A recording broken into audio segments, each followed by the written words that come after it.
Hello everyone. सो ਜਿਵੇਂ ਕਿ ਤੁਹਾਨੂੰ ਪਤਾ ਹੈ ਕਿ ਆਪਾਂ ਡੇਲੀ ਬੇਸ ਦੇ ਉੱਤੇ ਟ੍ਰਿਕਸ ਦੇ ਨਾਲ ਕਨਸਟੀਟਿਊਸ਼ਨ ਦੇ ਡਿਫਰੈਂਟ ਪਾਰਟਸ ਨੂੰ ਯਾਦ ਕਰਦੇ ਆ ਰਹੇ ਹਾਂ। ਉਸੇ ਤਰੀਕੇ ਦੇ ਨਾਲ ਅੱਜ ਆਪਾਂ ਇੱਕ ਮੋਸਟ ਇੰਪੋਰਟੈਂਟ ਟਰਮ ਹੈ ਜੋ ਸਾਡੇ ਕਨਸਟੀਟਿਊਸ਼ਨ ਦੇ ਵਿੱਚ ਦਿੱਤੀ ਹੋਈ ਹੈ, ਰਿਟਸ, ਜੋ ਕਿ ਆਲਮੋਸਟ ਸਾਰੇ ਹੀ ਬੱਚੇ ਇਸ ਪ੍ਰੋਬਲਮ ਨੂੰ ਫੇਸ ਕਰਦੇ ਨੇ ਕਿ ਉਹਨਾਂ ਨੂੰ ਇਹ ਰਿਟਸ ਨੂੰ ਸਮਝਣਾ, ਯਾਦ ਰੱਖਣਾ ਬਹੁਤ ਜ਼ਿਆਦਾ ਡਿਫਿਕਲਟ ਲੱਗਦਾ ਹੈ। ਤੇ ਇਹਨਾਂ ਰਿਟਸ ਦੇ ਵਿੱਚੋਂ ਐਟਲੀਸਟ 1 और 2 ਕੁਐਸਚਨਸ ਤੁਹਾਨੂੰ ਐਗਜ਼ਾਮ ਦੇ ਵਿੱਚ ਦੇਖਣ ਨੂੰ ਮਿਲ ਜਾਣਗੇ। ਸੋ ਅੱਜ ਆਪਾਂ ਬਹੁਤ ਹੀ ਸਿੰਪਲ ਤੇ ਬਹੁਤ ਹੀ ਈਜ਼ੀ ਟ੍ਰਿਕ ਦੇ ਨਾਲ ਇਹਨਾਂ ਰਿਟਸ ਨੂੰ ਯਾਦ ਕਰਨ ਦੀ ਕੋਸ਼ਿਸ਼ ਕਰਾਂਗੇ।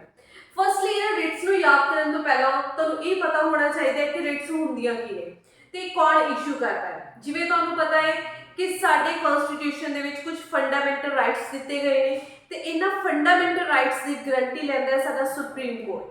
ਤੇ ਅਗਰ ਸਾਡਾ ਕੋਈ ਵੀ ਫੰਡਾਮੈਂਟਲ ਰਾਈਟ ਵਾਇਲੇਟ ਹੁੰਦਾ ਹੈ ਤਾਂ ਅਸੀਂ ਸੁਪਰੀਮ ਕੋਰਟ ਦੇ ਵਿੱਚ ਜਾ ਕੇ ਅਰਜ਼ੀ ਦਾਇਰ ਕਰ ਸਕਦੇ ਹਾਂ ਕਿ ਸਾਡੇ ਫੰਡਾਮੈਂਟਲ ਰਾਈਟ ਨੂੰ ਕੋਈ ਨੁਕਸਾਨ ਪਹੁੰਚਾ ਰਿਹਾ ਹੈ। ਤਾਂ ਉਸ ਕੇਸ ਦੇ ਵਿੱਚ supreme court as well as high court, ਅਗਰ ਗੱਲ ਕੀਤੀ ਜਾਵੇ ਸੁਪਰੀਮ ਕੋਰਟ, ਤਾਂ supreme court under article 32 and high court under article 226 ਦੇ ਅੰਡਰ ਰਿਟਸ ਜਾਰੀ ਕਰਦੀ ਹੈ ਅਗਰ ਸਾਡਾ ਕੋਈ ਵੀ ਫੰਡਾਮੈਂਟਲ ਰਾਈਟ ਵਾਇਲੇਟ ਹੋ ਰਿਹਾ।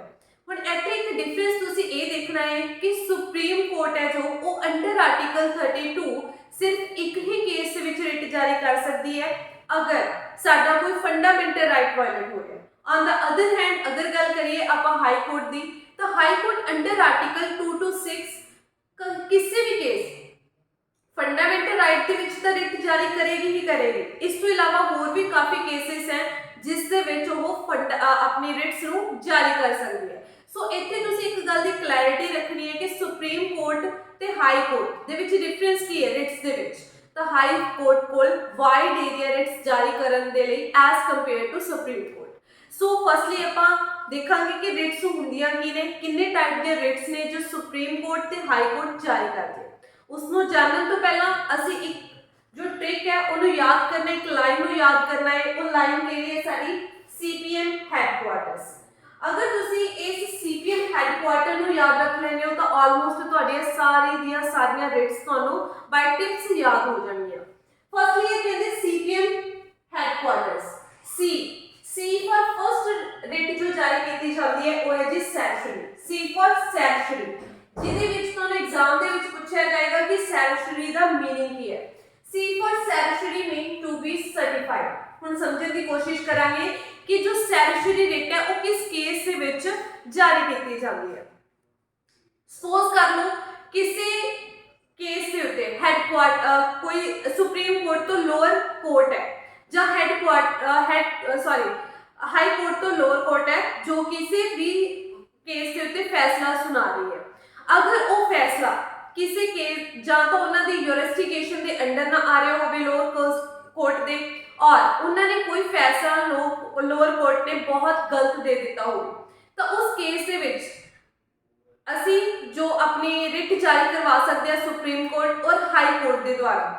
ਤਾਂ ਸੁਪਰੀਮ ਕੋਰਟ ਤੇ ਹਾਈ ਕੋਰਟ ਸਰਸ਼ਰੀ ਰਿਟ ਨੂੰ ਜਾਰੀ ਕਰੇਗੀ ਇਹ ਰਿਟ ਲੋਅਰ ਕੋਰਟ ਨੂੰ ਕਿ ਤੁਸੀਂ ਇਸ ਉੱਤੇ ਫੈਸਲਾ ਗਲਤ ਦਿੱਤਾ ਹੈ ਤੇ ਇਸ ਦੇ ਉੱਤੇ ਦੁਬਾਰਾ ਤੋਂ ਫੈਸਲਾ ਅਪਰ ਕੋਰਟ ਲਏਗੀ, ਸੁਪਰੀਮ ਕੋਰਟ ਔਰ ਹਾਈ ਕੋਰਟ। ਸੋ ਆਪਾਂ ਨੈਕਸਟ ਆਪਣੇ ਵਰਡ ਤੇ ਆਉਂਦੇ ਹਾਂ PM। ਸੋ PM ਦਾ ਫਸਟ ਲੈਟਰ ਚੱਕਾਂਗੇ ਆਪਾਂ P। P means prohibition। prohibition that means prevention। ਸੋ ਸਰਸ਼ਰੀ ਤੇ ਪ੍ਰੋਹਿਬਿਸ਼ਨ ਰਿਟ ਦੇ ਵਿੱਚ ਸਿਰਫ ਮਾਈਨਰ ਜਿਹਾ ਡਿਫਰੈਂਸ ਹੈ। ਦੇਖੋ ਸਰਸ਼ਰੀ ਦੇ ਵਿੱਚ ਆਪਾਂ ਦੇਖ ਲਿਆ ਸੀ ਕਿ ਲੋਅਰ ਕੋਰਟ ਨੇ ਆਲਰੇਡੀ ਫੈਸਲਾ ਸੁਣਾ ਦਿੱਤਾ ਹੈ ਜਿਸ ਨੂੰ ਸੁਧਾਰਨ ਦੇ ਲਈ ਸੁਪਰੀਮ ਕੋਰਟ ਔਰ ਹਾਈ ਕੋਰਟ ਦੁਬਾਰਾ ਤੋਂ ਉਸ ਕੇਸ ਦੇ ਉੱਤੇ ਵਰਡਿਕਟ ਦੇਗੀ। ਔਨ ਦਾ ਅਦਰ ਹੈਂਡ ਅਗਰ ਗੱਲ ਕਰੀਏ ਪ੍ਰੋਹਿਬਿਸ਼ਨ ਰਿਟ ਦੀ, ਤਾਂ ਪ੍ਰੋਹਿਬਿਸ਼ਨ ਦੇ ਵਿੱਚ ਕੀ ਹੁੰਦਾ ਹੈ?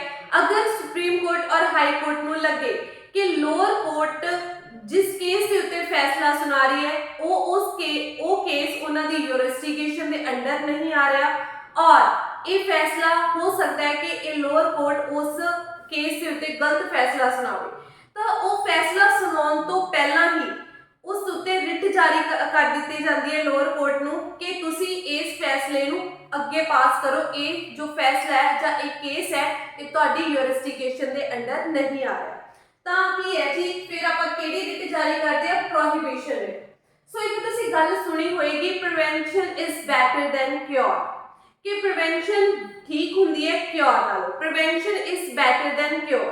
ਤਾਂ ਤੁਸੀਂ ਦੇਖ ਸਕਦੇ ਹੋ ਕਿ ਅਗਰ ਬਿਮਾਰੀ ਨੂੰ ਪਹਿਲਾਂ ਹੀ ਫੜ ਲਿਆ ਜਾਵੇ ਤਾਂ ਕੀ ਹੋ ਗਿਆ, ਪ੍ਰੀਵੈਂਸ਼ਨ। ਦੈਟ ਮੀਨਸ ਜਿਸ ਕੇਸ ਦੇ ਉੱਤੇ ਫੈਸਲਾ ਹਲੇ ਨਾ ਲਿਆ ਗਿਆ ਹੋਵੇ ਉਸ ਕੇਸ ਦੇ ਉੱਤੇ ਕਿਹੜੀ ਰਿਟ ਜਾਰੀ ਕੀਤੀ ਜਾ ਸਕਦੀ ਹੈ, ਪ੍ਰੋਹਿਬਿਸ਼ਨ। ਤੇ ਜਿਹਦੇ ਉੱਤੇ ਆਲਰੇਡੀ ਫੈਸਲਾ ਲੈ ਲਿਆ ਗਿਆ ਹੋਵੇ ਤੇ ਉਸ ਨੂੰ ਸੁਧਾਰਨ ਦੀ ਗੱਲ ਕੀਤੀ ਜਾਵੇ ਤਾਂ ਉਸ ਕੇਸ ਦੇ ਵਿੱਚ ਅਸੀਂ ਰਿਟ ਜਾਰੀ ਕਰਦੇ ਹਾਂ ਸਰਜਰੀ।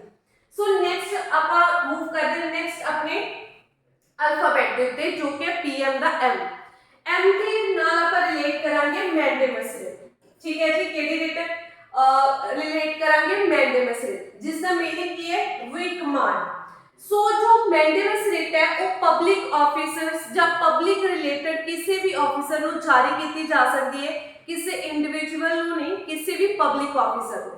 ਅਗਰ ਕੋਈ ਵੀ ਪਬਲਿਕ ਆਫਿਸਰ ਅੱਛੇ ਤਰੀਕੇ ਦੇ ਨਾਲ ਆਪਣੀ ਡਿਊਟੀ ਪਰਫਾਰਮ ਨਹੀਂ ਕਰ ਰਿਹਾ ਤਾਂ ਉਸ ਕੇਸ ਦੇ ਵਿੱਚ ਉਹਦੇ ਲਈ ਰਿਟ ਜਾਰੀ ਕੀਤੀ ਜਾ ਸਕਦੀ ਹੈ ਹਾਈ ਕੋਰਟ ਔਰ ਸੁਪਰੀਮ ਕੋਰਟ ਵੱਲੋਂ ਕਿ ਤੁਸੀਂ ਆਪਣੀ ਡਿਊਟੀ ਨੂੰ, ਕੋਈ ਜੱਜ ਹੈ, ਕੋਈ ਕੋਈ ਡਿਸਟ੍ਰਿਕਟ ਕੋਰਟ ਦਾ ਜੱਜ ਹੈ ਜੋ ਅੱਛੇ ਤਰੀਕੇ ਦੇ ਨਾਲ ਕੰਮ ਨੂੰ ਨਹੀਂ ਪਰਫਾਰਮ ਕਰ ਰਿਹਾ ਤਾਂ ਉਸ ਦੇ ਅੰਗੇਜ ਸੁਪਰੀਮ ਕੋਰਟ ਔਰ ਹਾਈ ਕੋਰਟ ਰਿਟ ਜਾਰੀ ਕਰ ਸਕਦੀ ਹੈ ਮੈਂਡੇਮਸ ਦੀ ਕਿ ਤੁਸੀਂ ਆਪਣੀ ਡਿਊਟੀ ਨੂੰ ਅੱਛੇ ਤਰੀਕੇ ਦੇ ਨਾਲ ਕੀ ਕਰੋ, ਪਰਫਾਰਮ ਕਰੋ।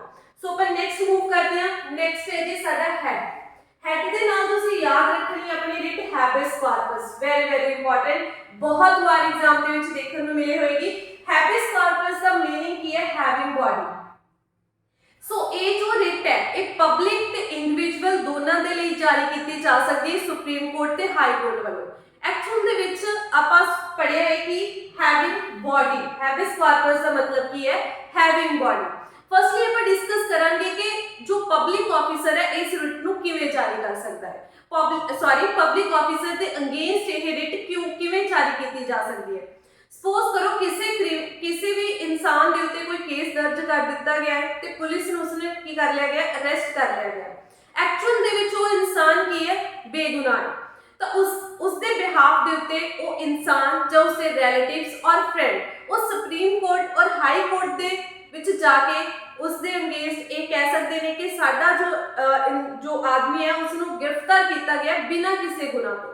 ਤਾਂ ਸੁਪਰੀਮ ਕੋਰਟ ਇਹ ਰਿਟ ਜਾਰੀ ਕਰੇਗੀ ਪਬਲਿਕ ਆਫਿਸਰਸ ਨੂੰ ਕਿ ਤੁਸੀਂ ਜਾਂ ਤਾਂ ਜਿਸ ਇਨਸਾਨ ਨੂੰ ਤੁਸੀਂ ਗ੍ਰਿਫਤਾਰ ਕੀਤਾ ਹੈ ਉਸ ਦੇ ਅਗੇਂਸਟ ਜੋ ਵੀ ਉਹਦੇ ਸਬੂਤ ਨੇ ਉਹ ਪੇਸ਼ ਕਰੋ, ਅਦਰਵਾਈਜ਼ ਇਸ ਨੂੰ ਕੀ ਕਰੋ, ਰਿਹਾ ਕਰੋ।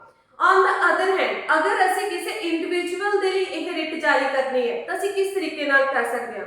ਅਗਰ ਤੁਹਾਨੂੰ ਕੋਈ ਇਨਸਾਨ ਕਿਡਨੈਪ ਕਰ ਲੈਂਦਾ ਹੈ ਤਾਂ ਤੁਹਾਡੇ ਅਗਰ ਰਿਲੇਟਿਵਸ ਨੂੰ, ਤੁਹਾਡੀ ਫੈਮਿਲੀਜ਼ ਨੂੰ ਅਗਰ ਸ਼ੱਕ ਹੋਵੇ ਕਿ ਉਸ ਆਦਮੀ ਨੇ ਸਾਡੇ ਇਨਸਾਨ ਨੂੰ ਕਿਡਨੈਪ ਕੀਤਾ ਹੈ ਤਾਂ ਉਸ ਆਦਮੀ ਦੇ ਅਗੇਂਸਟ ਵੀ ਸੁਪਰੀਮ ਕੋਰਟ ਤੇ ਹਾਈ ਕੋਰਟ ਰਿਟ ਜਾਰੀ ਕਰ ਸਕਦੀ ਹੈ ਜਿਸ ਦਾ ਨੇਮ ਹੈ habeas corpus, to have a body. So ਆਪਾਂ ਨੈਕਸਟ ਵਰਡ ਤੇ ਮੂਵ ਕਰਦੇ ਹਾਂ ਕੁਆਰਟਰਸ। ਤੇ ਬਹੁਤ ਈਜ਼ੀ ਹੈ, ਕੁਆਰਟਰਸ ਨੂੰ ਤੁਸੀਂ ਯਾਦ ਰੱਖਣਾ ਹੈ ਕਿਊ ਗ੍ਰਾਂਟੋ। ਕਿਊ ਗ੍ਰਾਂਟੋ ਦਾ ਮੀਨਿੰਗ ਕੀ ਹੈ, ਬਾਈ ਵਟ ਅਥਾਰਟੀ। ਸਪੋਜ਼ ਕਰ ਲਓ ਦੋ ਆਪਣੇ ਫਰੈਂਡਸ ਨੇ ਜੋ ਗਵਰਨਮੈਂਟ ਐਗਜ਼ਾਮ ਦੇ ਲਈ ਪ੍ਰੈਪਰੇਸ਼ਨ ਕਰ ਰਹੇ ਨੇ ਤੇ ਦੋਨਾਂ ਦੇ ਵਿੱਚੋਂ ਇੱਕ ਤਾਂ ਬੱਚਾ ਬਹੁਤ ਜ਼ਿਆਦਾ ਦਿਨ ਰਾਤ ਮਿਹਨਤ ਕਰ ਰਿਹਾ ਤੇ ਦੂਸਰਾ ਐਸ਼ ਕਰਦਾ ਫਿਰ ਰਿਹਾ ਤੇ ਉਹ ਕਹਿ ਰਿਹਾ ਕਿ ਮੇਰਾ ਪੇਪਰ ਕਲੀਅਰ ਹੈ, ਪੜ੍ਹ ਵੀ ਨਹੀਂ ਰਿਹਾ, ਨਾ ਘਰ ਜਾ ਕੇ ਨਾ ਉੱਥੇ। ਤੇ ਜਦੋਂ ਰਿਜ਼ਲਟ ਆਉਂਦਾ ਹੈ ਜੋ ਪੜ੍ਹਨ ਵਾਲਾ ਬੱਚਾ ਉਹ ਕੁਝ ਮਾਰਕਸ ਦੇ ਉੱਤੇ ਰਹਿ ਜਾਂਦਾ ਹੈ ਤੇ ਦੂਸਰਾ ਬਿਨਾਂ ਪੜ੍ਹੇ ਨੌਕਰੀ ਲੈ ਜਾਂਦਾ ਹੈ। तो बच्चा उसके अगेंस्ट रिट केड़ी जारी करवा सकता है, सुप्रीम कोर्ट और हाई कोर्ट दे।